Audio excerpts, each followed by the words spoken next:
What is up, guys, and welcome to this special episode of Guarani Vision, the first ever podcast dedicated to Paraguayan football in English. As always, I'm Roberto Rojas, and joining me are my three great co-hosts, Fede Perez, Maria Britos, and Ralph Hanna. And guys, we're doing something a little bit different today. You've seen us do episodes previewing the Paraguay national team, obviously talking about them in episodes with special guests, sometimes even previewing Copa America's World Cup qualifiers, talking about certain players, doing good interviews as well. But tonight, we are going to go full out against them.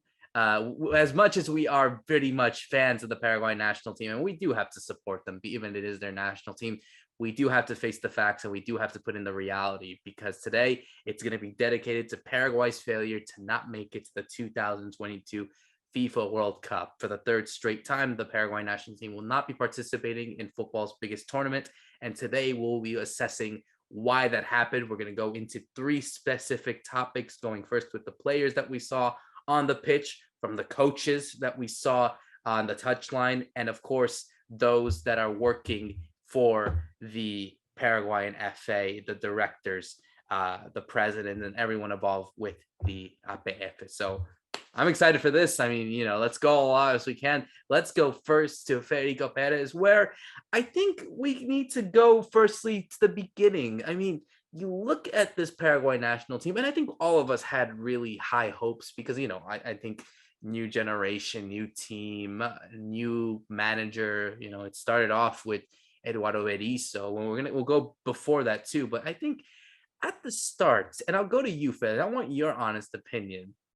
Did you really expect this? I mean, looking at all the teams that we saw in the qualifiers, you know who you were going to get with the likes of your Brazil, your Colombias, your Uruguays, your Argentinas. I mean, obviously Colombia didn't make it, but you still had those teams. But deep in your heart, did you really expect Paraguay to be in the situation that they were now, just months before the start of the World Cup in Qatar? Well, first of all, Roberto, I must say, when we started doing this podcast, I actually thought that we were going to do an episode like this one, but celebrating that we were going to the World Cup, that we were, I thought we were going to do an all out celebration episode, me out on the street, people going crazy, getting drunk, having fun, getting ready for the World Cup. No, unfortunately, we're doing another episode, a sad episode, like we've done most of the times that we talked about the national team during this process. And the process is over. We're not going to the next World Cup. We're not going to be in Qatar, just like it happened with the last two World Cups. And I like your question. Where did it all start going wrong? And I would have to go back to 2010 even, and it's not just about this process. I mean, what have we done from back then up until now? But yeah, just looking at this last roster, everything that happened with the coaches, because we weren't stable with the coaches. We didn't correct the things that we needed to correct at the right moment. Also from the director. So yeah, that's why we kind of mixed it up and divided it into different sections of what we think or who we think has some guilt in all of this. And I do think the players had some guilt. Obviously, the coaches have some blame on them, and the directors obviously also do, because just like I'm saying, I mean, what have they done ever since we went to quarterfinals in 2010 with a historical team, and where are we now in the Paraguayan football? Where's our game, and how much have we have we been able to progress, in this time? And I think we haven't evolved that much. Unfortunately, I actually think we've gone maybe back in some way, because we had a certain way of playing. We had a very defensive style of play, and we tried to do something totally different this time around, just because of the coaches that were brought here to Paraguay to work. And I was actually kind of surprised back then because of that decision, because they were trying to change the whole way that Paraguay is used to playing their whole life, players, and even here in the streets, in small in small fields in the countryside. Also, you don't have possession football here. You don't have attacking football here. That's not how we've always played. I do think you're trying to play as the rest of the world is playing, as you see in the World Cups lately, but that's not the Paraguayan football. And I think that really went against us, and that's why we had several games where we didn't even get a shot at goal. I mean, that's because they're not feeling it. That's because things are obviously wrong, and that's why we're here in this special episode to try to bring it all together, try to look back and see what was wrong. And there was a lot of wrong in my way of seeing it in this last process. But hey, I want to open the floor. I want to hear Rob. I want to hear Maria's opinion, because in my way of seeing it, the players, they're a big part of this also. Roberto just put in the chat that we used 48 different players in 18 games. So the players was one of the problems, in the sense that we couldn't find people at the right level to bring Paraguay to where they needed to be. And through the lines there were issues with the team, right? The Paraguay only scored 12 goals in the qualifiers. Just as a comparison, like Marcelo Martin scored 10 on his own for Bolivia, and Paraguay, the whole team, the whole squad could only manage 12 goals. So up front was such a big problem. But then if you think about that, that also stems from your midfield. There's no creative enough. But then we also saw so many defensive errors, and we've seen players that are dominating in South America, like Junior Alonso and Gustavo Gomez, that weren't at that same level when it came to putting on the national team shirt. For whatever reason that might be. Maybe it was tactical, maybe it's the pressure, maybe they're surrounded by better players in their clubs, maybe it's the strikers they're facing now are obviously mostly coming from Europe, and we're often facing players like Luis Suarez or Neymar and Messi. So of course it's a very competitive environment, the qualifiers. But there was definitely a sense of disappointment with this group of players, knowing that a lot of them came from the 2013 World Cup, the Under-20s World Cup. So a lot of this generation had, we thought, done very well at a similar age group in South America, because of course to get to the World Cup you go through a qualifying process as well. At that age group, they played together. You have people like Almiron, for example, that was in that team with Gustavo Gomez. I think Lucena was in there as well. So you were hoping maybe then some of that experience together could translate onto the pitch, but we didn't find it. And yeah, we can really list almost every single player. I guess the two kind of players I would single out the most is Almiron, because Almiron is the star. He's the one playing in the Premier League. He was during some part of the campaign, it's true, he wasn't playing regularly at club level, but towards the beginning he was when Steve Bruce was manager, he was there. And he only managed one goal in the whole qualification, which came at the very end. Well taken goal, of course, but it came at the end against Ecuador when things didn't matter. And then I suppose the other player I look at is Angel Romero, because Angel Romero started very well, was maybe one of the kind of shining lights of creativity and scoring goals, but his attitude at club level, which turned into such a toxic environment in San Lorenzo, meant he got released by his club, and then he was hardly playing. And because he wasn't playing, Berizzo couldn't pick him. Barros Schelotto didn't want to pick him. I think there was a couple of times they did, him and his twin Oscar, they did play for the national team, having just been training in Paraguay, but they didn't produce anything because they'd lost all that match fitness, and that speaks to me there of not so much talent. That was more an attitude problem. He's a very confrontational character, Angel Romero, and in this sense it backfired, and it backfired for him in his career because he lost his contract, but it also backfired in terms of the national team because he wasn't able to help them in a key moment. So I guess those are the two guys I'd single out, but to be honest, we could go through the whole team, I think. And Maria, I want to go to you on this one as well. I mean, I want your first impressions, firstly, from this elimination. And What's to blame? I mean, yeah, we're going to talk about the players first on this sense, but it's almost as if there really isn't anyone else to blame. These are the guys that are supposed to represent an entire nation, and they failed to do so. And again, it's hard for any team to go and follow the same success of their predecessors. We saw that with the likes of how Paraguay had to deal with being a team that went to 4 straight World Cups.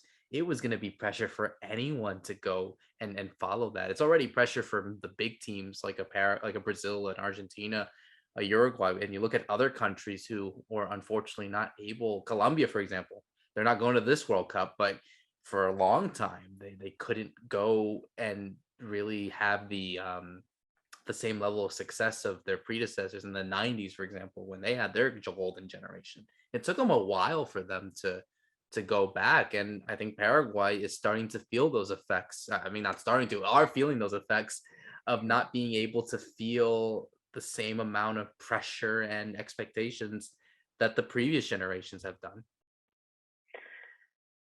Yes, obviously there's so much. Can you guys hear me? Correct. Okay, sorry. I think there's so much blame, and there's also like you can't really blame. Like there's no one to blame either. I don't know if that you can understand what I'm saying. I think it lands on all the players. First of all, there wasn't any connection there whatsoever between the players because, like you guys said, there was 48 players in from 18 places. Is that what it was? So there wasn't time for these players to connect on a much more deeper level other than practice. They have limited time to practice. So if you look at other teams like Argentina and Brazil, they have a great connection with each other because they all know each other. They are friends with each other. We didn't see that in our team. We had our captain who didn't show up for anything, who wasn't like the captain that he needed to be, and in any of this games in this past competition. So from the player side, I think in my take, that's what it comes from, like the root of this. From the and I'm sure we're gonna go deeper into this later on. But what I'm trying to say is that there is like a whole group of things that you have to, consider to really see and digest and really figure out what happened. So what I was going to continue saying is, the coaches, we changed coaches. We had a coach that wasn't consistent, who didn't want to change things. He was, in my head, I guess he was un terco, like he wouldn't change what he needed to change and continue to do the same thing the next time. So, and then, the administration, a mess. So all these things put together, yes, it turns into a snowball, and just look where we ended right now. So in terms of pressure, yeah, next time around, next World Cup in the next 4 years, they're going to feel the same thing again. And if they don't figure out what happened, the root of everything, then it's going to happen again next time.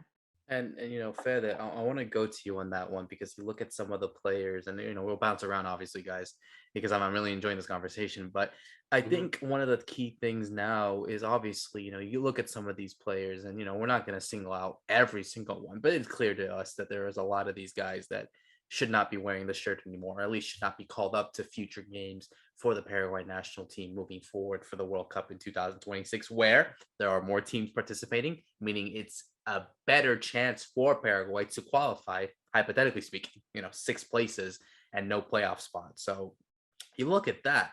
But something that I think you brought up a couple of times, we've spoken off air about this, about how some of these young players that we see, it's become one of those things where there's always a young star coming up. You see that, you see how some of these players, I mean, the big one is obviously Enciso, the one where I think, almost every big European club wants to have him. But you look at some of the guys that aren't in that kind of conversation. You don't look at some of them who perhaps, and one of the best things that I took from what you were saying to all of us, Fede, is how some of these guys, they come from different backgrounds and they start getting professional and they start, playing under the stars. They get a bit, I would say, they gas up a little bit and they think, okay, they're invincible. Nothing can stop them. And then it deteriorates. You don't see that. Sometimes they're not ready for those moves. They go to a country abroad from Paraguay, be it Argentina, somewhere in South America, Mexico, MLS, even Europe, and they don't have that success. So I'm curious to see what you think about that, and if you wanted to elaborate it. Is it really a mental thing now, heading for the young Paraguayan who makes it professional and think, hell, I got all this money, I can do something with my life, and yet they don't feel that maturity when they do indeed make that big jump? Well, if they couldn't handle the pressure that Maria was talking about in the big games, it is obviously mental, on pitch and outside the pitch also, because of these things that you're saying, Roberto. You need to show the commitment, right? Towards the team and towards yourself, towards your career. Try to project something. And we've seen a lot of players that left the Paraguayan league, that left the Paraguayan game, but they couldn't make the next step. They couldn't make the next leap to a bigger league. Most of them ended coming back to Paraguay. We have several cases. I mean, you guys can help me out on this one. I remember the case of Sergio Diaz going to Real Madrid and then ended up playing for a second division team in Spain. I mean, you have your standards set up, and then you just didn't make your goal. You didn't end up playing in the first team for Real Madrid. That's just one example out of many. Sergio Diaz didn't end up even playing in the national team. He wasn't part of this process, but he was one of those players that when the process started, you were looking there. Cecilio Dominguez, I can keep on mentioning players and players and players that left the country, and you thought that they were actually going to become big stars, that they were going to make it big in big teams. And even Miguel Almiron, you guys said it. I mean, he went to the Premier League, and we were hoping that things were going to happen in the same time, that he was going to explode in the Premier League, that he was going to do awesome there, and he was going to bring that football to the national team. And that didn't end up happening. We had Gustavo Gomez being champion of Libertadores and not bringing the same game or the same commitment to the national team. Why? Maybe these guys didn't have enough for it. I mean, hey, not all these guys are Chilabert. Not all these guys are Roque Santa Cruz. Those guys were one of a kind. I mean, those guys were leaders of the pack. Those guys made it big in their career and during their whole career, not just a moment in their career. Unfortunately, most of the players that have come out lately here in Paraguay, they've had good moments, but they haven't been able to be that star and to handle how you need to handle being a star. And just like you said, Roberto, most of these guys, they get up there and they don't see something above that, and they don't go after that. And unfortunately, it is a mindset. Unfortunately, I do think that it has to do with the mentality of some of these players thinking, hey, I made it and this is enough for me. I'm comfortable here. And unfortunately, it shouldn't be like that, right? And obviously there is a lot of other things that I do think. I compare ourselves to other small countries here in South America, and I can't believe how Uruguay, Ecuador, even Peru, they have players in the second, third division of all those countries in Europe, and we don't have that. I mean, I'm not talking about just top flight. I'm talking about second, third division. I mean, we can have our players over there. Why? I mean, what's wrong with our players? There has to be something wrong with our players that they're going over there and they're not being successful. There's definitely a breakdown, like you're saying, Fede, at that moment of a player leaving Paraguay and hopefully kicking on, and then they like plateau, or they hit the ceiling, or even worse, they come back. Because you named a few. I can name a few more, like Brian Montenegro was at Leeds and West Ham. I don't even know where he is at the moment, that kind of thing. And he's a player that came through Paraguay youth system. He did very well. Oscar Romero had been in Spain. He'd been in Alaves. He's back. He was then going off to somewhere like, I think he went to China for a bit. Then he was back in the Americas. So there's so many players, and I think there's a couple of things here. One is I'll cut them a bit of slack. I mean, people talk about like rags to riches stories in football. I mean, every Paraguayan player has been through that. Every Paraguayan player can tell you a story of how hard it's been. I mean, Richard Ortiz is one that really sticks out for me. That guy was in really the middle of the countryside, like trying to get to play even for Olympia was a huge moment to be able to get to Asuncion, let alone he ends up being able to go to places like Toluca and playing there. So of course they have worked very hard to get to that point. These kids, I call them kids, like from probably 12, 13 onwards, they're giving up much of that childhood to do this, to try and become professional footballers. And there's a bunch that don't even get the chances that they get, that are also in that process. I've seen this. I used to go and watch reserve football, youth football in Paraguay a lot, and there's, you know, people make huge sacrifices. So I do understand that point, but that's where I think a big issue is for Paraguay is maybe it's the representatives, the agent, maybe it's the clubs themselves in Paraguay that are not thinking. They're just thinking about the paycheck of getting someone out of their club and to Europe, and not what's best for their development and moving there. And to compare, like Fede was saying, that's what Ecuador seems to be doing so well, because Ecuador are producing this like line of players that are going into Europe, but they've already learned English, they're already well media trained. They don't seem to be in the news. I mean, I don't follow Ecuadorian news as much as Paraguayan, but they don't seem to be in car crashes, in police reports, in, you know, filmed at nightclubs and that kind of thing, which is all has happened in the last 2-3 weeks in Paraguay. So this is nothing kind of I'm not picking things up from 5 years ago. This is just the last few weeks. So there's definitely some kind of care, and I think that's coming from the FA and from the agents themselves. The representatives are looking after these players in that transition. It's not just, oh, sell them abroad, get my paycheck, and then I'm done. Because that seems to be happening, that the players leave the country, and then we always say, oh, they need to leave quickly to not pick up bad habits in Paraguay, but then sometimes they're left alone, they're abandoned, and we don't know what's happening to them. Let me just say one more name, Brian Ojeda. Like Brian Ojeda, off he went to Nottingham Forest, and he's nowhere. He's not even in the reserve team. He's not on the bench. Like, who's looking after him? What's happening with him?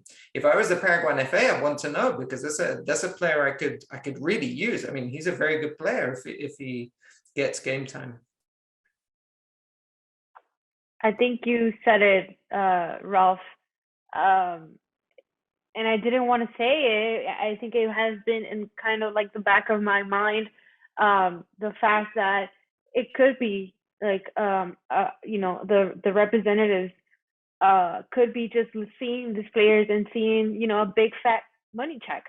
So, you know, it could be that sort of corruption, if you want to call it, situation, and maybe, you know, that's even a deeper root of this problem, and a different conversation, honestly, because, you know, Paraguay is not known for good things like that. You know, there's a lot of corruption, and there's a lot of, so, you know, it could be there, and it could also be, you know, just the lack of wanting to move forward. I don't know, like, for my mom always says this, you know, us immigrants coming to America, we come and we see something different. You know, the education is just different.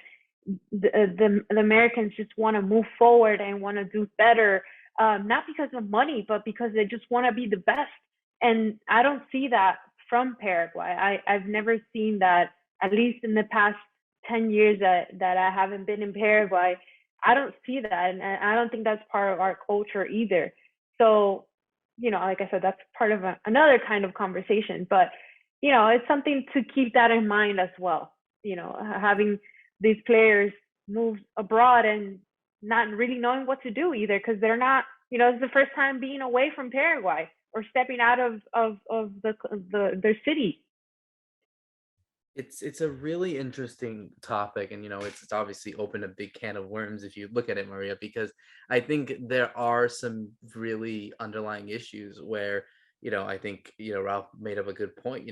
Where really is this preparation? People, I think you look at how everyone wants this crown jewel, everyone wants to find the new big star, not because they want to see him do well and score goals and to represent a country and do well and win titles, but no, that they see him and they see money signs in their eyes because they're thinking, wow, I can make money selling this guy and selling his product off to the world and using that. I mean, there's just that kind of rooting issue where you don't look at just what the player is able to do rather than what he can produce to the world and put his name on billboards and put his name on ads and commercials. Let me cut you off there, Roberto. Go for it. The same thing happens. The same thing happens to the big powerhouse. I mean, you get a new player in Brazil, and they don't sell him directly to the Manchester United to a big team in Europe. They're selling them to Russia. Why?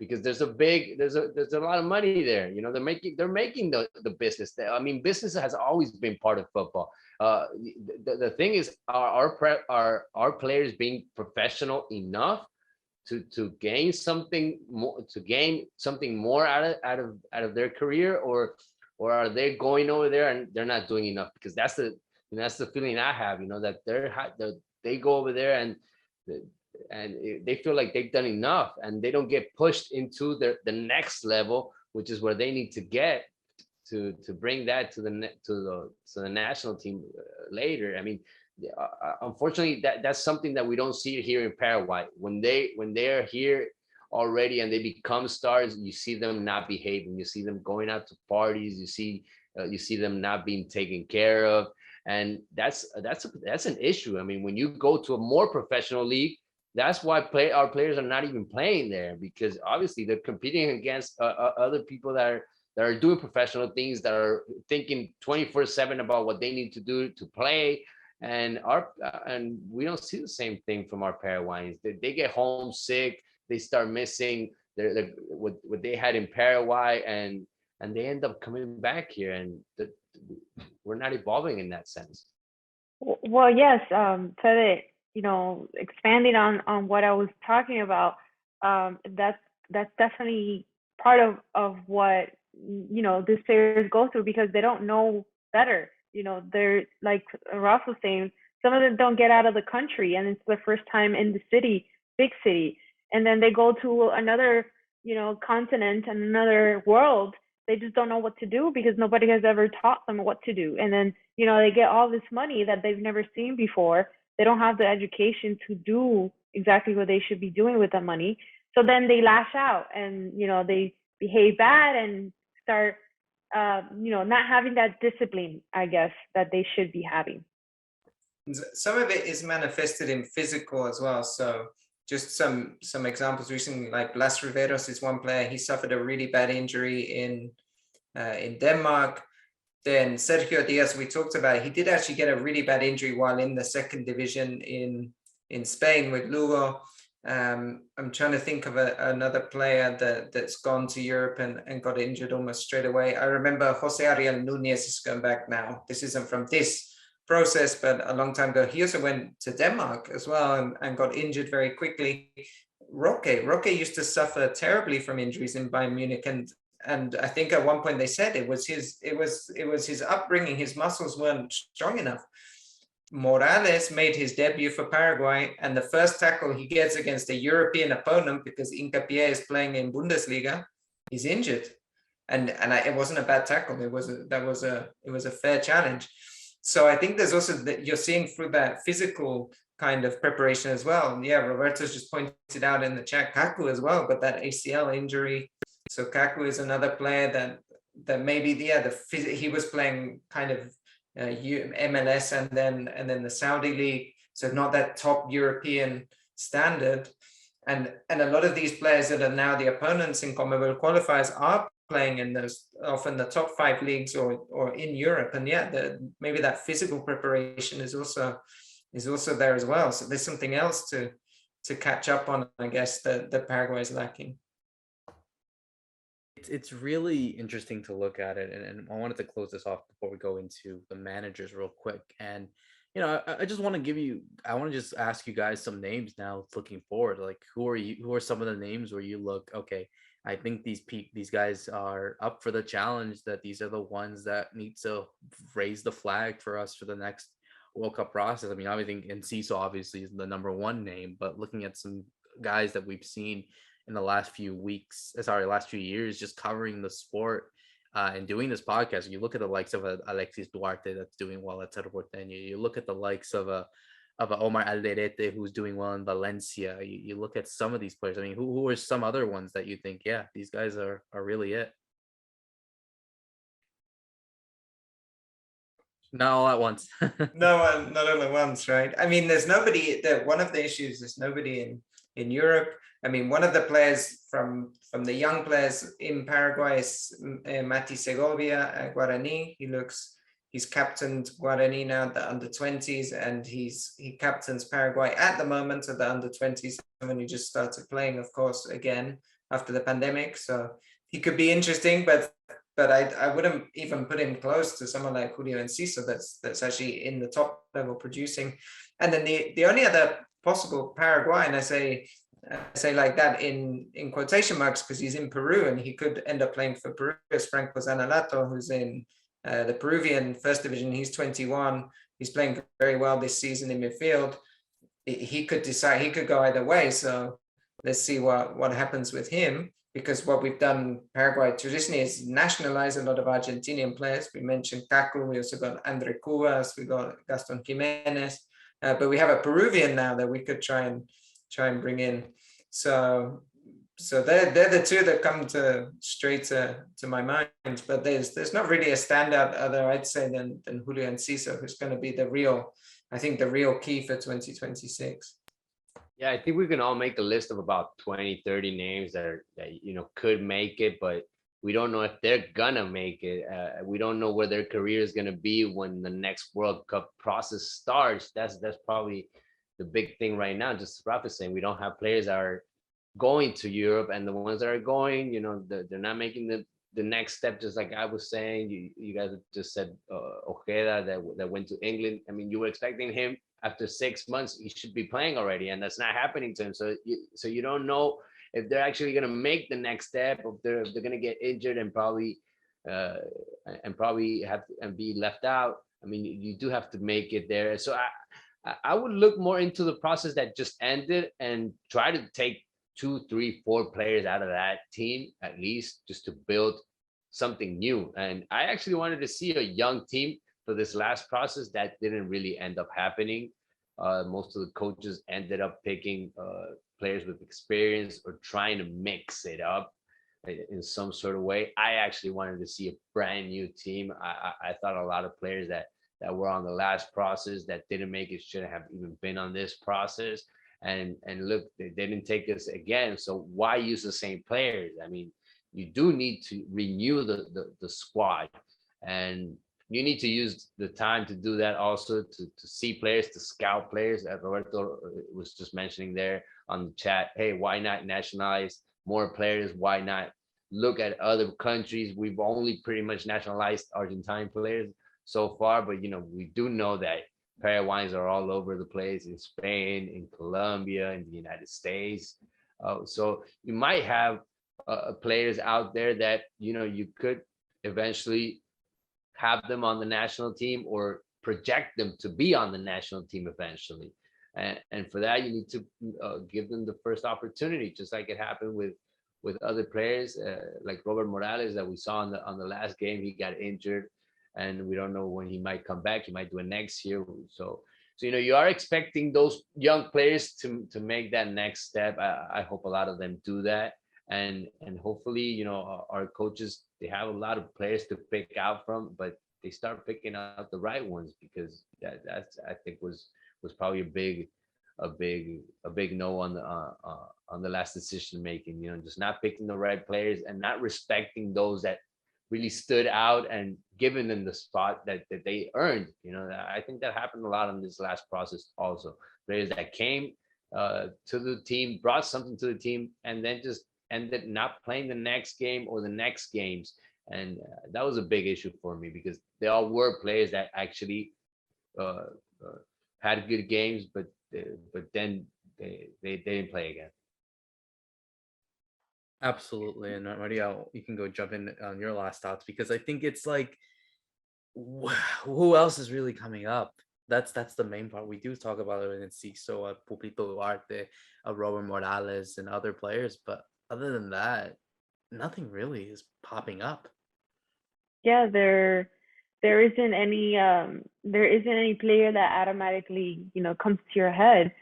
That's how disappointing I guess it's been for all of us.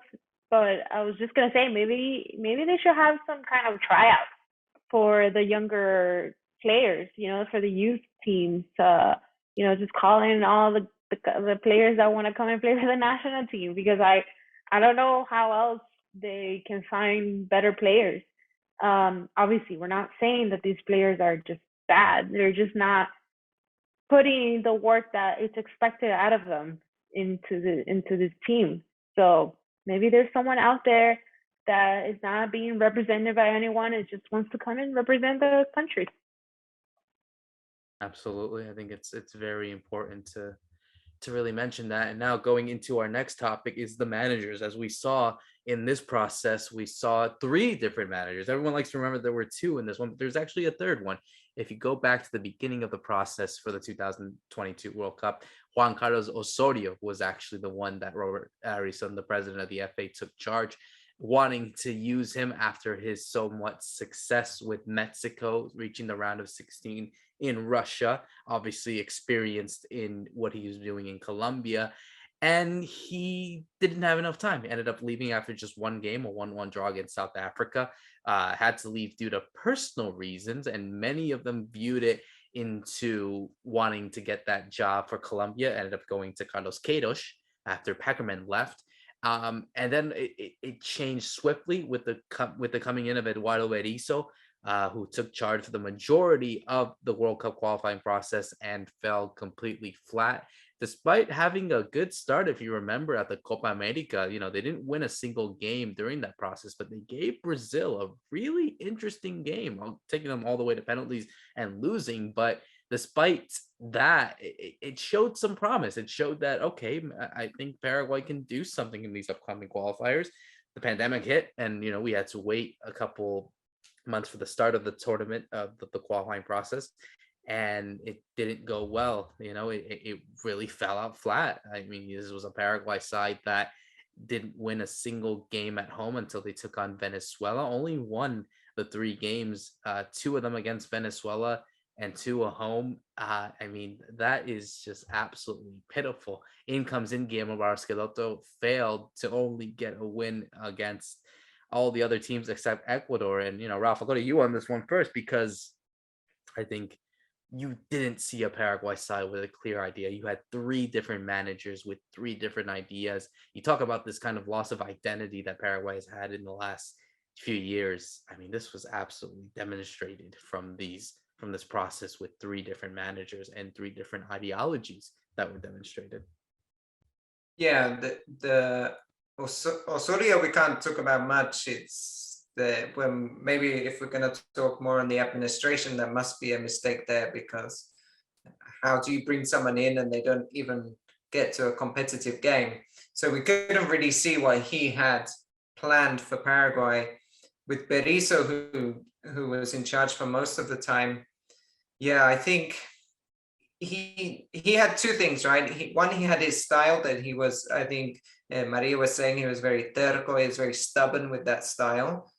But again, we know that's the type of manager he has been. He didn't come in with a great track record. It was kind of a mixed record, because having, when you have your fixed style, whether the players can adapt or not is then going to be a bit hit or miss, especially in a national team where you don't have transfers. You can't pick whoever you want. You have a limited pool of resources, as we were talking about just now with the players. And so I think Berizzo really, I would say he had like 3 big bets, I guess, in terms of players. One was Arzamendia, who did well in that Copa America you mentioned, the 2019 Copa America. So he was a player really discovered by Berizzo. And then he nationalized Gaston Jimenez and Andre Cuevas. And I think his bets, none of them paid off, right? I mean, Arzamendia was good at times, not in other times. I think he was starting to be used differently by Cerro and then another way by Berizzo. And so as a player, he wasn't having some of that continuity in his role. And then Gaston Jimenez was, for me, a big failure, right? I mean, he came in with this idea of he's like an enganche. He's like, he will play and like try and spray passes around at the front. But Berizzo brought him in to then do lots of running, and that's just not his game at all. And so he was pretty useless. And the problem was, because he was a big bet of Berizzo stuck with him a lot when the evidence was starting to point the other way, that this wasn't going to work. I think you mentioned those early results, like the draws at home to Peru and Bolivia. He did score, Jimenez, in the win away to Venezuela, which was maybe his best game. But yeah, we were already seeing this midfield, as Berizzo wants it, is not going to work. And it doesn't work because of the statistics show us. I mean, the least shots of any team. So they created the least chances. We scored the least goals. I mean, it just wasn't working. And people were starting to say that Berizzo was a defensive manager, and he wasn't. It was just his strategy wasn't working. It made it look like Paraguay were being defensive, but they just weren't good enough to the players weren't good enough to adapt to his system. And him as a coach, I think, wasn't good enough to figure out what was going on. We talk a lot about game management, right? In a game, see what's going wrong. But Berizzo couldn't see over like a combo, and often they were triple headers. So it's like you had 3 games to try and work this out, and you didn't get anywhere with it. So yeah, he made a few big bets, and they definitely didn't pay off. You know, the big similarity between all 3 of the coaches that we had is all 3 of them didn't know what they were getting themselves into, and they had no idea, you know, what kind of players they were going to find. I had that feeling with Osorio. As soon as he came in, he had those friendly matches. You know, he was watching players. He really didn't know what he had. And when he was coming together, he was disrespectful. He left the country. He pretty much said, hey, I don't want this. This is not good for me. I'm going to look for something bigger. And he kind of used Paraguay in that sense. You know, we kind of all felt that way. And I'm still kind of pissed off at Osorio. I think a lot of people still are. That's why people don't even want to mention him. It was kind of the worst start that we could have had to the process, because we wasted time on him. And he wasted our time also. And then we had the same feeling with Eduardo Berizzo. I remember Roberto always saying, hey, look how many players he's taking, look how many players he's already used, and we still don't have we don't know what his team is going to look like. And as time went by, and you thought that he was actually working on his style, and you thought that it was coming together, then you saw it go downhill. And then we had those games that I was talking about where we weren't getting any shots, when we weren't having any possession. And then you had a couple of games in Copa America that just kind of saved him. They kind of just saved his ass. And I was not on. I was not on with that. I think Ralph also said it. I mean, if we're gonna take him out, it's now. Take him out. If not, it's gonna be too late. And that's just what ended up happening. It ended up being too late when we wanted to take him out. And the last coach that came in, same thing. He didn't know what he was getting himself into. He knew that he had a couple of finals, and if he took us to the World Cup, he was going to be a national hero. And if he didn't take us to the World Cup, it wasn't going to be his fault. He got a team that was already rocky, that was already having issues, and he was no magician. I mean, I wasn't waiting much out of Guillermo Schelotto, especially, you know, about just because of what he did lately in his career. I would say the same thing about Berizzo, and the same thing about Osorio.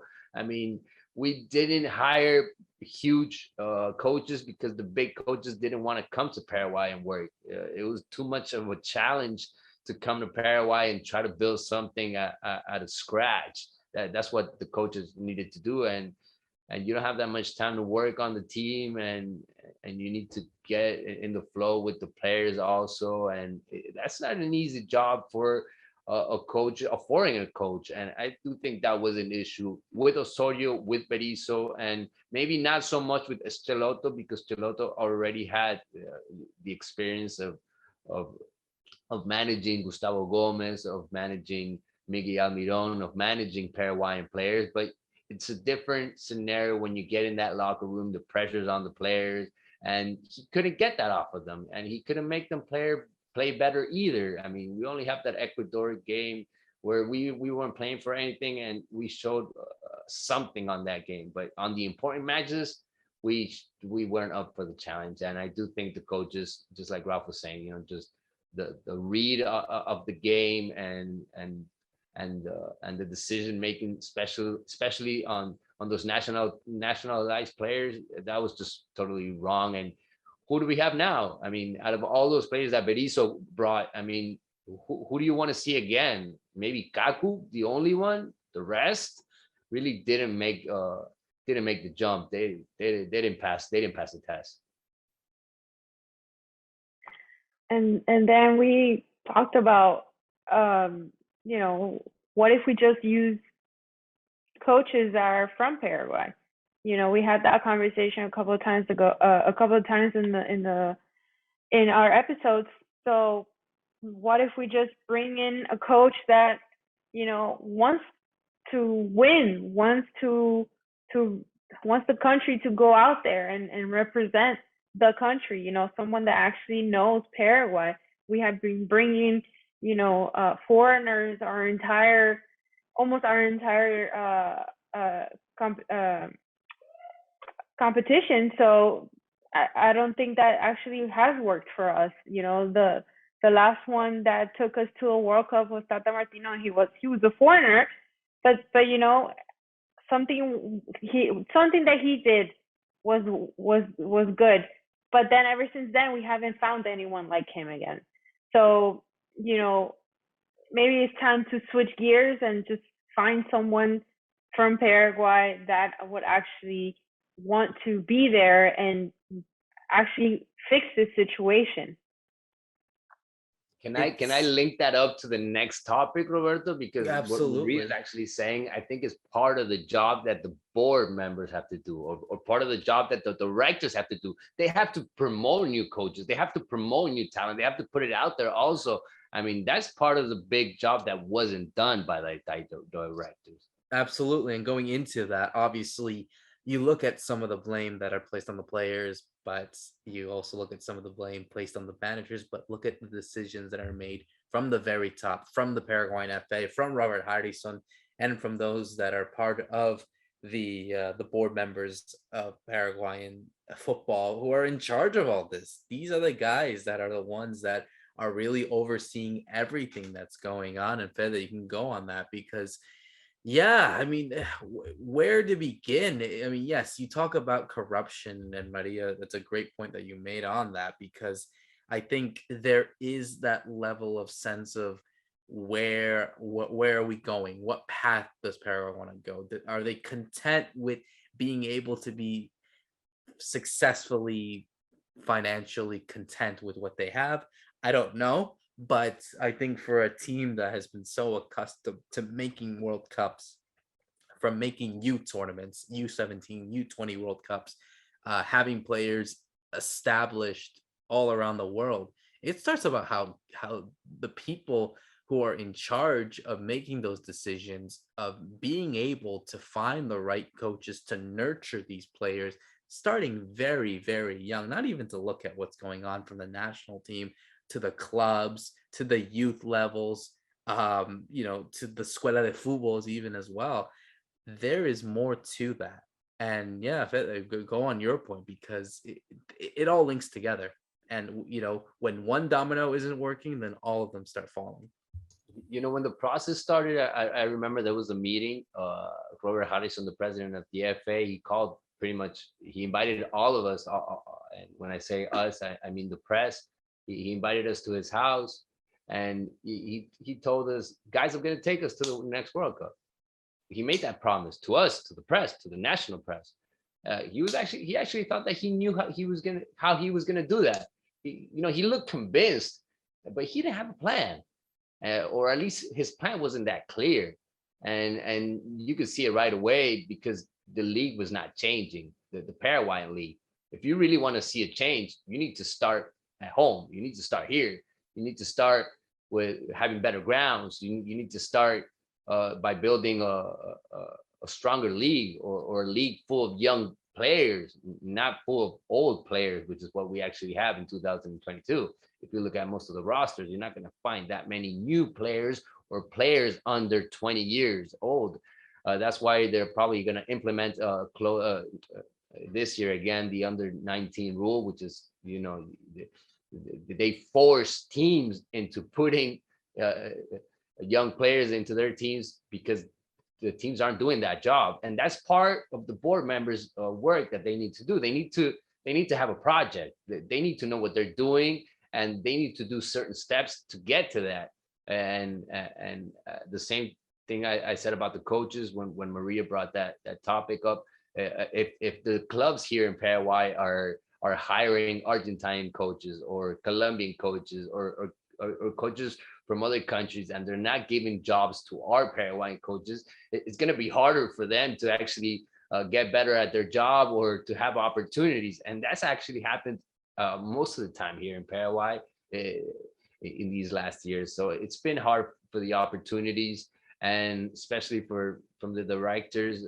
I think they felt big time, and they still are yet to do that, to look at themselves in the mirror and to see all the stuff that they made, that they did wrong. I still haven't heard that criticism from them. I would love to hear what they're going to do from now on to change our league, what they're going to do for the world, for the national team. You don't hear from them that it's a national cause to take Paraguay back to the World Cup. And I think that's a big issue. It has to be something that's on top of their minds. It has to be something that every step that they do is a step closer to taking Paraguay to a World Cup. And I don't see that happening seriously here. I think it was all on Robert Harrison's shoulders, and nobody was really helping him out. I think they actually, they turned away from him, and they were like, "Oh, you want to do this? You want to take us to the World Cup? Okay, you do that while we take care of our clubs." I mean, that's how it pretty much works here. That's exactly what I was going to mention, Fede, that idea that Harrison obviously has to, he manages two things, right? He has to manage the local football with the clubs, and it's those club owners and those club presidents that vote for him. But then he also manages the national team. And what we see here is there's that division at the moment, and there's always another division, for example, with Cerro and Olimpia, when, how many tickets they need to get for the Clásico or the referees, and all these internal battles, and often with that, then one will take the side of the FA and one will be on the other side, and we had that particularly with Olimpia, and of course that ended with Trovato being suspended by FIFA. But we know, I think a lot of that came from the kind of personality he was, of also being, he was trying to change things and going up against some of the traditional power. And then you also have like Horacio Cartes is the last person that actually got us to a World Cup. He was the head of the Paraguayan national team. He was like the president of the national team back when, in 2010. He's obviously still there. He's the honorary president of Libertad. And that's a very powerful person, an influential person that also, whether he says anything or not, and whether he's influencing things or not, just his very presence, right? It's like Ferguson at Man United, whether Ferguson is doing much at Man United, he has this huge shadow over the club, which is also a disaster at the moment, just like Paraguay is a disaster. So you have like these very powerful figures hanging around, and division, and we don't have that kind of unity and that goal. And often it takes this. This happens with other national teams. It's not just Paraguay. I mean, Germany needed to crash out of Euro 2000 in the group stages to really then build themselves back. And they started with the plan of 2006, and then they went on and they won the World Cup 2014. England really used to have, there was all that infighting as well, especially when the Premier League had just been born, because the Premier League is separate from the FA. And really now with St. George's Park and that kind of investment, which has then produced the youth teams that then started playing very well as players themselves in the Euros, well, in actually the last World Cup as well, and the Euros. That also took a long time, but it also came from the failures to have qualified for Euro 2008 and that kind of thing. So sometimes you do need the failure to make those changes, and what we have to hope now is that can happen, because Harrison says he's going to step down, but since we last spoke about this, there's a possibility he might not. So we will see what happens there. But I think this is the chance to try and make a few changes there as well. The other big thing Paraguay's always had this issue with is everything is so centralized in Asunción, and we're starting to see some clubs coming from the countryside, but for the youth teams, that's where all these golden opportunities are. So I mentioned Richard Ortiz. He's from the countryside. Where Julio Enciso comes he's actually closer to Ciudad del Este than Asunción, which is also Julio Enciso is from the same place Oscar Cardoso is from. So if we actually have better facilities around the country and not just all in Asunción or the surrounding area, then I think there would be much more opportunity as well. So I think that's to have that vision though, right? To not just be getting bogged down in these internal Olimpia Cerro kind of issues and local league problems, and then actually looking at that bigger picture. I think I have mentioned about how you have to work with everything for success to happen. And I think I mentioned this, I talked about this with Olimpia when Olimpia was having that crisis. The administration and the club wasn't really, was going through tough times. And it's the same thing with our national team right now. Our administration, it's kind of lost, like you guys are saying. They don't have a plan. They don't know what they're doing, or if they do know what they're doing, they're not, executing it well.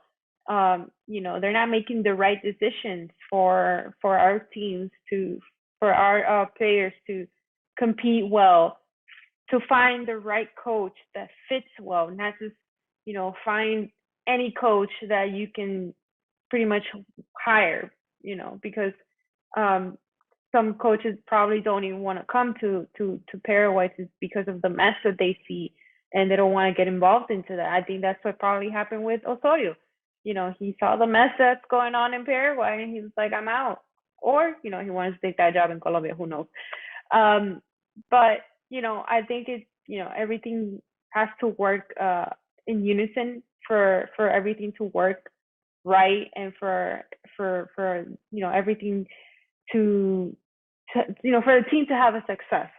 So yeah, it does start from the bottom, and I think the bottom is definitely the administration. It's a really interesting conversation that I think a lot of blame is placed on everyone when you look at it whole front. Like you look at, us as fans, we see what we see on the pitch, and maybe we can go from a tactical point of view or why these players aren't performing well, but it goes way deep. It goes absolutely way deep. I think like any other team that fails to make it to a World Cup, questions are asked about who is responsible for all this and what really is the main root of the issues. And it goes from there. So, I mean, we're going to have to wait and see what happens in this next process, because it's a new World Cup. New teams are going to be introduced. 16 new countries will make it to 2026. One extra spot for the World Cup here for CONMEBOL. And we have to just wait and see what happens. So, I mean, we have some friendlies coming up in the next few months to get them ready. And, but again, there won't be any qualifiers until probably the next year or two. The Copa America is in 2024. So we need to see what happens. But ultimately, I think there is a lot of blame placed on everyone. And I'm glad that we were able to discuss it here, guys, as we close off another great episode discussing the failure to qualify for 2022 for myself, Roberto Rojas, Fede Perez, Maria Britos, and Ralph Hanna. Thank you so much for listening in. See you soon.